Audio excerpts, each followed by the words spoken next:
President Donald Trump's proposed budget cuts to federal agencies are about to fail in Congress again. Today, House Republicans are supposed to unveil a 2018 budget that doesn't take Trump's $54 billion cut request into account, but instead reduces spending by $5 million with an M.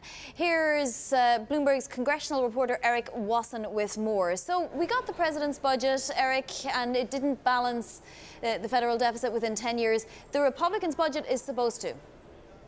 Yes, the Republican budget will claim a balance in 10 years by cutting $5.4 trillion in spending in future years, but what really counts is the next fiscal year. Budgets are really more of a policy statement in those out years. So the next fiscal year, whereas Trump was calling for $54 billion in cuts to domestic agencies, the Republicans are looking for a much smaller $5 billion cut. They're also looking to increase military spending by $72 billion, much higher than President Trump was looking for. So not big deficit reductions in the first year. However, Republicans are very eager to get on with this budget. This budget is the first step towards comprehensive tax reform. With the Obamacare bill a created wreck in the Senate, House Republicans really want to move on to a tax cut that will be very popular with the base. This budget would set up a special process that would allow them to do that.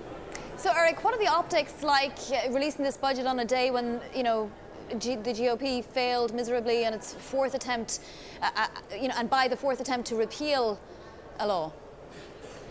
Well, I mean, it's going to be very difficult. The House Republicans are planning to move this budget in committee tomorrow, and the chairwoman, Diane Black of Tennessee, has vowed that it will get through the committee tomorrow, but already there are problems on the House floor.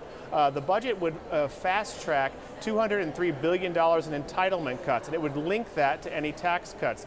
Moderates in the party are very worried about that. They think the optics are bad to cut food stamps, for example, while you're perhaps giving a tax break to the wealthy.